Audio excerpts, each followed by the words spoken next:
August মাস থেকে শুরু করে জানুয়ারি মাস 5 মাস হতে চলল, কিন্তু এখনও অভয়াকাণ্ডে মেলেনি বিচার। যতদিন না পর্যন্ত বিচার পাওয়া যাবে ততদিন পর্যন্ত লড়াই চলবে, এই অঙ্গীকার আজকে নেওয়া হলো। অঙ্গীকার নিলেন চিকিৎসক থেকে শুরু করে নার্সরা। এই অঙ্গীকার নিয়ে অভয়ার নামে শপথ দিবস পালন করলো চিকিৎসক এবং নার্সদের সংগঠন। নতুন বছরের প্রথম দিন আরজিকর মেডিকেল চত্বরে বিচার চেয়ে শপথ কর্মসূচি ও মিছিল চিকিৎসক ও নার্সদের।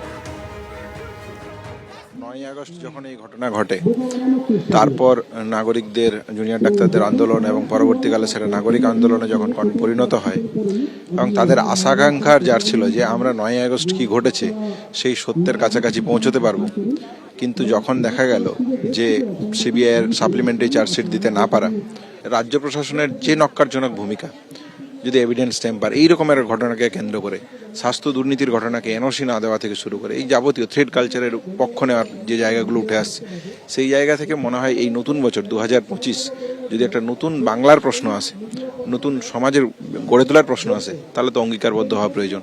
সেই দিন থেকেই নতুন শপথ নাও। প্রাথমিকে নিয়োগ দুর্নীতির ইডির মামলায় আগামীকাল ইডির বিশেষ আদালতে চার্জ গঠনের শুনানি রয়েছে। তার আগে কেমন আছেন কালীঘাটের কাকু? আপনারা জানেন যে এর আগে কোর্টে আনার আগে হঠাৎই অজ্ঞান হয়ে পড়েন কালীঘাটের কাকু। তারপর সেখান থেকে তাকে এসএসকেএম হাসপাতালে নিয়ে যাওয়া হয়। তারপর কালীঘাটের কাকু সুজয় কৃষ্ণ ভদ্রর আইনজীবীদের অনুরোধে বেসরকারি হাসপাতাল বিএম বিড়লাতে তার নিয়ে যাওয়া হয়। প্রথম দিকে মনে করা হচ্ছিল, চিকিৎসকরা আশঙ্কা প্রকাশ করছিলেন যে হৃদযন্ত্রের কোনো সমস্যা হয়ে থাকতে পারে, স্ট্রোক হয়ে থাকতে পারে সুজয় কৃষ্ণ ভদ্রের, কিন্তু প্রাথমিক অনুসন্ধানে সেরকম কোনো বিষয় ধরা না পড়ায় এবার অ্যাপোলো হাসপাতালে নিয়ে আসা হয়েছে কালীঘাটের কাকুকে। সরাসরি কথা বলবো, সুকান্ত মুখোপাধ্যায় আমাদের প্রতিনিধি রয়েছেন। সুকান্ত, দেখো, কালীঘাটের কাকু আমরা জানি গত সোমবার আদালতের নির্দেশে তাকে আলিপুরের বিএম বিড়লা হাসপাতালে শিফট করানো হয়েছিল এবং সেখানে তার চিকিৎসা চলছিল। এবং হাসপাতাল সূত্রে যেটা খবর, যে প্রাথমিকভাবে তার পরিবার যেটা বলছিল যে হার্টের একটা সমস্যা তার রয়েছে, তার কারণ কিছুদিন আগেই তার বাইপাস সার্জারি হয়েছিল, কিন্তু তাকে ভেন্টিলেশনে রাখার পরে সাপোর্টিভ তাকে সমস্ত মেডিকেল ট্রিটমেন্ট দেওয়া হয় এবং একাধিক টেস্টের পরে কিন্তু একটা বিষয় সামনে এসেছে, তার হৃদরোগজনিত কোনো সমস্যা আপাতভাবে ধরা পড়েনি। তবে আজকে সকালে ফের যখন তার একাধিক টেস্ট হয়, সেখানেও কিন্তু এই একই রেজাল্ট আসার পরে হাসপাতালের তরফে সিদ্ধান্ত হয় যে তার এমআরআই করা প্রয়োজন, যাতে আর কোনো রকম তার শারীরিক সমস্যা রয়েছে কিনা। কিন্তু এমআরআই কোনো পরিকাঠামো স্বাভাবিকভাবে বিএম বিড়লা হাসপাতালে নেই, তার কারণে এই হাসপাতালটি মূলত হৃদরোগ স্পেশালিস্ট হিসেবে এই হাসপাতাল বা এই শিক্ষা প্রতিষ্ঠান চিহ্নিত। ফলত সেখান থেকে সিদ্ধান্ত হয় যে ভেন্টিলেশন থেকে তাকে সরাসরি নিয়ে যাওয়া হবে অ্যাপোলো হাসপাতালে এবং সেই মোতাবেক 5:30টার কিছু পরে তার অ্যাম্বুলেন্স প্রস্তুত করা হয়। জেল কর্তৃপক্ষের কাছে খবর যায়, তার কারণ হচ্ছে যখন তাকে হাসপাতালে ভর্তি করানো হয়েছিল সেই সময় তিনি কিন্তু টেকনিক্যালি জেল কাস্টাডিতে ছিলেন এবং সেখান থেকে পুলিশের একটি কনভয় সরাসরি তাকে অ্যাপোলো হাসপাতালে নিয়ে আসে এবং ক্যামেরা অভিজিৎ দত্ত যে ছবি তোমাকে দেখাচ্ছে, Apollo institute of gastro science and liver এই ডিপার্টমেন্টে তাকে নিয়ে আসা হয়েছে এবং হাসপাতাল সূত্রে খবর যে আগামীকাল তার শারীরিক সমস্ত প্যারামিটার চেক করার পরে তার এখানে এমআরআই হবে কিনা বা তার কি কি শারীরিক সমস্যা রয়েছে সেগুলো তারা চেক করে দেখবেন। এটি মেডিকেল বোর্ড গঠন করা হবে এবং তারই তত্ত্বাবধানে সুজয় কৃষ্ণ ভদ্র ওরফে কালীঘাটের কাকুর কিন্তু মেডিকেল টেস্ট হবে এবং তার এই মুহূর্তে দাঁড়িয়ে কি শারীরিক সমস্যা রয়েছে সেটাকে তারা অনুধাবন করার চেষ্টা করবেন।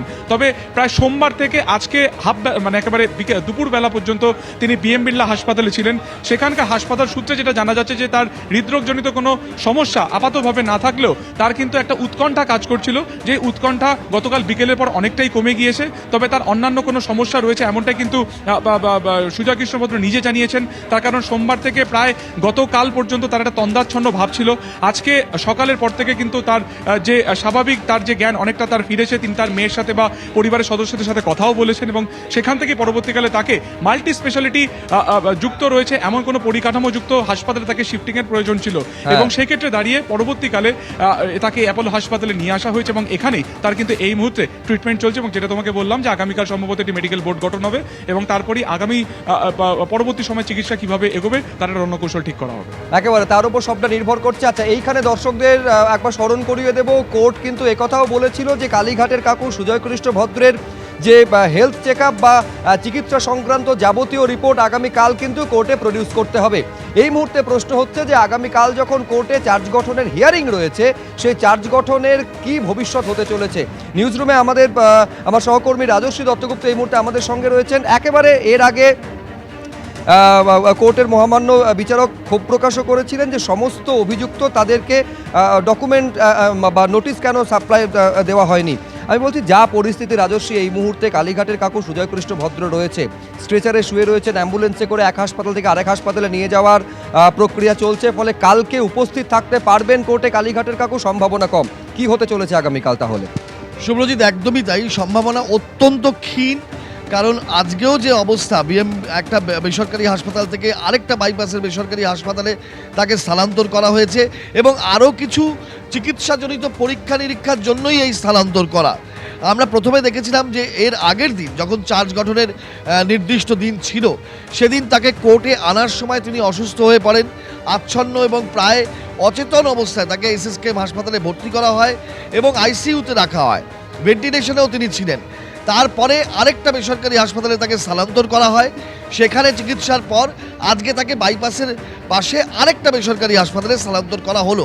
অর্থাৎ এটা তৃতীয় হাসপাতাল যেখানে চিকিৎসার কারণে গত কয়েকদিনের মধ্যে তাকে স্থানান্তর করা হলো। কিন্তু এখন বিষয় একটাই, যে এই চার্জ গঠন কি হবে আগামীকাল, সেটা কিন্তু এখনো পর্যন্ত যা পরিস্থিতি তাতে অত্যন্ত ক্ষীণ সম্ভাবনা। এবং চার্জ গঠনের একের পর এক দিন পেরিয়ে যাচ্ছে, চার্জ গঠন সম্ভব হচ্ছে না। এবং চার্জ গঠন যতক্ষণ পর্যন্ত না সম্ভব হবে, ততক্ষণ কিন্তু এই নিয়োগ দুর্নীতি মামলার বিচার প্রক্রিয়ার প্রথম যে ধাপ, সেটাও শুরু করা সম্ভব হবে না। এই জন্যই চার্জ গঠন এতটাই জরুরি। আর চার্জ গঠনের অন্যতম শর্ত হচ্ছে সমস্ত অভিযুক্তকে সশরীরে হাজির থাকতে হবে আদালতে। এইটার জন্যই সেখানে কালীঘাটের কাকু সুজয় কৃষ্ণ ভদ্র বারবার তার অসুস্থতার কারণে হাজির হচ্ছেন না, হতে পারছেন না, এবং তার ফলে চার্জ গঠন একের পর এক দিন পেরিয়ে যাচ্ছে। কালকে হয়তো তার মেডিকেল রিপোর্ট জমা পড়বে এবং আমরা দেখেছি যে এসএসকেএম বলেছিল তার হৃদরোগজনিত সমস্যা নেই। এরপরে আরেকটি যে বেসরকারি হাসপাতালে তিনি আজকে পর্যন্ত ছিলেন, সেখানেও তার সেরকম কোনো সমস্যা নেই বলা হয়েছে, কিন্তু আরও কিছু মেডিকেল ইনভেস্টিগেশন আছে যেগুলো করার জন্য তাকে তৃতীয় হাসপাতালে আজকে স্থানান্তর করা হলো। বেশ রাজস্বী, আপাতত তোমাকে ধন্যবাদ। নিঃসন্দেহে এইবারে প্রশ্ন হচ্ছে যে আগামীকাল সুজয় কৃষ্ণ ভদ্র সশরীরে যদি আদালতে উপস্থিত থাকতে না পারেন, তখন বিচারক কি বলবে? নিঃসন্দেহে কালকে কোর্টে কি হয় সেদিকে নজর থাকবে।